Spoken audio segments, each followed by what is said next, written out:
സംഘടനാ പ്രവർത്തനം ഏതെങ്കിലും തരത്തിലുള്ള പദവിയുടെ ഗ്യാരണ്ടി ഉള്ള ഒന്നൊന്നുമല്ല. കുറച്ചൊക്കെ വലുതായപ്പോ അമ്മ ഇത് നിർത്താൻ പറ്റൂല എന്ന് ചോദിച്ചപ്പോ അമ്മ ചോദിച്ചൊരു ചോദ്യമുണ്ട്, എന്റെ കാര്യങ്ങൾക്ക് ഞാൻ ആരുടെ മുമ്പിലും നോക്കണ്ടല്ലോ മോനെ, അത് സാരല്ല. ചെറുപ്പക്കാരനെ കൊടുങ്ങല്ലൂർ അതുപോലെ ഏറ്റെടുത്തിരിക്കുന്നു. ഞാൻ ദീർഘമായ പ്രസംഗവുമായൊന്നും കടന്നു പോകാൻ ആഗ്രഹിക്കുന്നില്ല. പക്ഷെ ഞാൻ ഇപ്പൊ ഓർക്കുകയായിരുന്നു, ഈ ചെറുപ്പക്കാരന്റെ അച്ഛൻ ചെറുപ്രായത്തിൽ മരണപ്പെട്ട ശേഷം ഈ പയ്യനെ KSU നേതാവായി വളർന്ന കാലത്ത് കാത്തുനിന്ന പുഷ്പ എന്ന അമ്മയെ പറ്റി. ആ അമ്മ ഇപ്പൊ നമ്മളോടൊപ്പം. ആ അമ്മ ഞാൻ കഴിഞ്ഞ ദിവസം തിരുവനന്തപുരത്ത് തൊഴിലുറപ്പ് പദ്ധതി അട്ടിമറിക്കരുത് എന്ന് പറഞ്ഞ് KPCC നടത്തിയ സമരത്തിന്റെ ഭാഗമായി അവിടെ ഇരുന്നപ്പോഴാണ് ജനീഷ് പൊതുവേദിയിൽ പ്രസംഗിക്കാത്ത ഒരു കാര്യം വെറുതെ പേഴ്സണൽ ടോക്കിൽ എന്നോട് വന്ന് പറഞ്ഞത്. ജനീഷ് പഠിക്കുന്ന കാലത്ത് അച്ഛനില്ലാത്ത വീട്ടിലെ മുതിർന്ന ആൺകുട്ടി പഠിക്കുമ്പോൾ പലപ്പോഴും ആലോചിക്കാറുണ്ടാവും, അവൻ പഠിച്ചൊന്ന് വളർന്നൊന്ന് പെട്ടെന്നൊന്ന് വലുതായി ഈ കുടുംബത്തിന് താങ്ങായിരുന്നെങ്കിൽ തണലായിരുന്നെങ്കിൽ എന്ന് പലപ്പോഴും ഓർത്തിട്ടുണ്ടാവും. പക്ഷെ ആ ഗദ്ഗതമെല്ലാം ഉള്ളിലൊതുക്കി മകന്റെ പഠനത്തോടുള്ള ഇഷ്ടവും ആ പഠനത്തോടൊപ്പം സംഘടനാ പ്രവർത്തനത്തിലുള്ള താല്പര്യവും, അതാണ് മകന്റെ ഇഷ്ടമെങ്കിൽ അത് നടക്കട്ടെ എന്ന് പറഞ്ഞ എല്ലാ സങ്കടങ്ങളും ഉള്ളിലൊതുക്കിയ ഒരു അമ്മയുടെ ചിത്രം എന്താണെന്ന് നമുക്ക് ഒരു പക്ഷേ ഊഹിക്കാൻ കഴിയുമായിരിക്കുന്നു.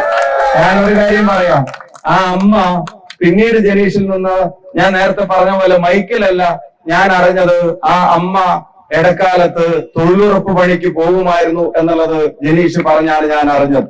അപ്പൊ മകൻ ഇങ്ങനെ വളർന്നു വലുതാവുമ്പോ അമ്മയെ തൊഴിലുറപ്പ് പണിക്ക് പോയിട്ട് നീ ഇങ്ങനെ നടക്കുകയാണെന്ന് ആരെങ്കിലും ചോദിക്കുമ്പോഴോ അല്ലെങ്കിൽ അവനോട് ചോദിക്കുമ്പോഴുള്ള പ്രയാസമൊക്കെ ആലോചിച്ചിട്ട് കുറച്ചൊക്കെ വലുതായപ്പോ അമ്മ ഇത് നിർത്താൻ പറ്റൂല എന്ന് ചോദിച്ചപ്പോ അമ്മ ചോദിച്ചൊരു ചോദ്യമുണ്ട്, എന്റെ കാര്യങ്ങൾക്ക് ഞാൻ ആരുടെ മുമ്പിലും നോക്കണ്ടല്ലോ മോനെ, അത് സാരല്ല, ഞാൻ പൊക്കോളാന്ന് പറയുന്നത്.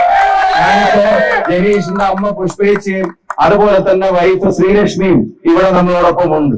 ആ കുടുംബത്തോട് ഒരു കാര്യം ഞാൻ പറയാൻ ആഗ്രഹിക്കുന്നു, അവർക്ക് കൊടുക്കാത്ത ജനീഷ് നടത്തിയ എല്ലാ സമയം ചെലവഴിക്കലും ഈ പ്രസ്ഥാനത്തിന് വേണ്ടിയായിരുന്നു. KSUക്കാരനായ ജനീഷ് എത്രത്തോളം അടി വാങ്ങിയിട്ടുണ്ട് എന്നുള്ളത് ഈ ജില്ലയിലെ സംഘടനാ പ്രവർത്തകർക്ക് എന്നേക്കാൾ നന്നായിട്ട് അറിയാം. സംസ്ഥാന യൂത്ത് കോൺഗ്രസ് കമ്മിറ്റിയുടെ പ്രസിഡന്റായി ഞാൻ ചുമതലയേറ്റപ്പോ ആ സംസ്ഥാന യൂത്ത് കോൺഗ്രസ് കമ്മിറ്റിയുടെ ജില്ലാ പ്രസിഡന്റായി തൃശ്ശൂരിൽ പ്രവർത്തിച്ചത് പ്രിയങ്കരനായ ജനീഷായിരുന്നു. സംസ്ഥാനത്ത് ഓരോ ബൂത്തിലും യൂണിറ്റിലും പിന്നെ മണ്ഡലത്തിലും അതിനുശേഷം ബ്ലോക്കിലും ജില്ലയിലും അതിനുശേഷം സംസ്ഥാന സമ്മേളനവും പ്ലാൻ ചെയ്തപ്പോ എല്ലാവരും എന്നോട് ചോദിച്ചു, സമ്മേളനം കോഴിക്കോടായിരിക്കോ മലപ്പുറത്തായിരിക്കോ അതോ പാലക്കാടായിരിക്കോ എന്നുള്ളത്. പക്ഷെ ഞാൻ തീരുമാനിച്ചത് സമ്മേളനം തൃശ്ശൂർ വെച്ച് നടക്കട്ടെ എന്നുള്ളതാണ്.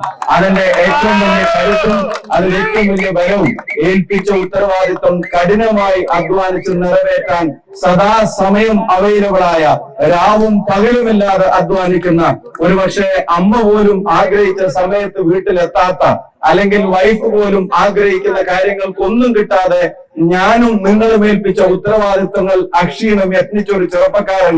ഞാൻ ഈ പ്രസംഗിക്കുമ്പോ MLA ഒന്നും ആയിട്ടില്ല, MP ഒന്നും ആയിട്ടില്ല. പക്ഷെ ഒരു വാക്ക് എനിക്ക് ഈ അമ്മയോട് പറയാൻ പറ്റും, അമ്മ നിങ്ങൾക്ക് തരാതെ നിങ്ങളുടെ മകൻ ചെലവഴിച്ച ആ സമയത്തിനുള്ള ഇഷ്ടമാണ് ആയിരക്കണക്കിനായ മകനെ ഇതൊരു പദവിക്ക് അപ്പുറമുള്ളതാണെന്ന് ഞാൻ പറയും. ചിലപ്പോ MLA ആയാൽ പോലും ഇത്ര സ്നേഹം കിട്ടുമെന്ന് എനിക്ക് അറിഞ്ഞുകൂടാ, MP ആയാൽ ഇത്ര സ്നേഹം കിട്ടുമെന്ന് എനിക്ക് അറിഞ്ഞുകൂടാ. അതൊക്കെ ആവുന്നതിന് മുമ്പ് തന്നെ OJ ജനീഷ് എന്ന കോൺഗ്രസ്സുകാരന് ജനങ്ങളുടെ ഹൃദയത്തിൽ അതിനേക്കാൾ എല്ലാം വലിയ സ്ഥാനമുണ്ട് എന്നുള്ളത്, ആ സ്ഥാനം അവിടെ വരുന്നതിന് കാരണമായി മാറിയത് അവനവന്റെ കുടുംബത്തിന്റെ പ്രയാസങ്ങളൊക്കെ ഉണ്ടായിട്ടും ആ മകനെ സംഘടനാ പ്രവർത്തനത്തിന് അയക്കുമ്പോഴാണ്. സംഘടനാ പ്രവർത്തനം ഏതെങ്കിലും തരത്തിലുള്ള പദവിയുടെ ഗ്യാരണ്ടി ഉള്ള ഒന്നൊന്നുമല്ല. ഒരുപാട് അനേകായിരം ആളുകൾ കഠിനാധ്വാനം ചെയ്ത് പ്രസ്ഥാനത്തിന്റെ ഭാഗമായി നിങ്ങളെപ്പോലുള്ള ആളുകൾ വീട്ടിൽ നിങ്ങൾ ആരും സ്ഥാനാർത്ഥികളല്ല, പക്ഷെ എത്ര മണിക്കൂറുകളാണ് ബൈക്കുമായി വന്ന ചെറുപ്പക്കാർ ഉജ്ജ്വലമായി ഈ റോഡ് ഷോയെ ഉജ്ജ്വലമാക്കിയത്. അവർക്കും വീട്ടിലെ കാര്യങ്ങൾ അവർ മാറ്റിവെച്ചിട്ടുണ്ടാവും. അങ്ങനെ ഓരോരുത്തരും നടത്തുന്ന ത്യാഗത്തിന്റെ ഒടുവിൽ ഇങ്ങനെ ഒരു തെരഞ്ഞെടുപ്പിൽ ജനീഷിന് ഈ കൊടുങ്ങല്ലൂരിന്റെ നമ്മുടെ സ്ഥാനാർത്ഥിത്വം കിട്ടിയിട്ടുണ്ടെങ്കിൽ ഞാൻ ദീർഘിപ്പിക്കുന്നില്ല. ഞാൻ ഒരു കാര്യം പറയുന്നു, ലീഡറുടെ മണ്ഡലമൊക്കെ ഇനി തിരികെ പിടിക്കാതെ മറ്റൊരാൾക്ക് മാളയുടെ ഒരു മാണിക്യം ഈ നാടിനോളം വളർന്നതും നാടിന് മേൽവിലാസമായതും ഒക്കെ നമ്മുടെ സിരകളിൽ ഇന്നും ഓടുന്ന രക്തത്തിൽ അത് പതിഞ്ഞിട്ടുണ്ടെങ്കിൽ, അത് കലർന്നിട്ടുണ്ടെങ്കിൽ, ആ മാളയുടെ ഈ കൊടുങ്ങല്ലൂരിന്റെ അതിന്റെ മുഴുവൻ ലെഗസിയും തിരിച്ചു പിടിക്കുന്ന ഒരു തെരഞ്ഞെടുപ്പായി ഈ തെരഞ്ഞെടുപ്പിന്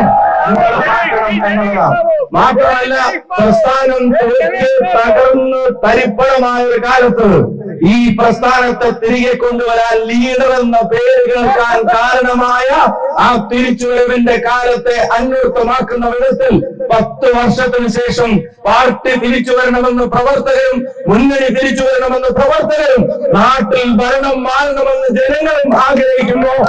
ഈ നാട്ടിലെ ഭരണമാറ്റത്തിന് വേണ്ടി കൊടുങ്ങല്ലൂരിലെ ജനതയും ആഗ്രഹിക്കുമ്പോ കേരളത്തിന്റെ നിയമസഭക്കകത്ത് സത്യപ്രതിജ്ഞ വാചകം ചൊല്ലാൻ സ്പീക്കർ കൊടുങ്ങല്ലൂരിൽ നിന്ന് വിളിക്കേണ്ട പേര്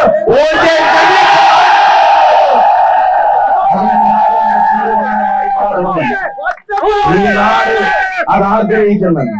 ഈ നാട് അത് ആഗ്രഹിക്കുന്നുണ്ട്. ഈ നാടെ അതാഗ്രഹിക്കുന്നുണ്ട്. ദേവി ഇത് നിങ്ങൾ അത് നടത്തി തരണമെന്ന് വിനീതമായി ഞാൻ അഭ്യർത്ഥിക്കുക.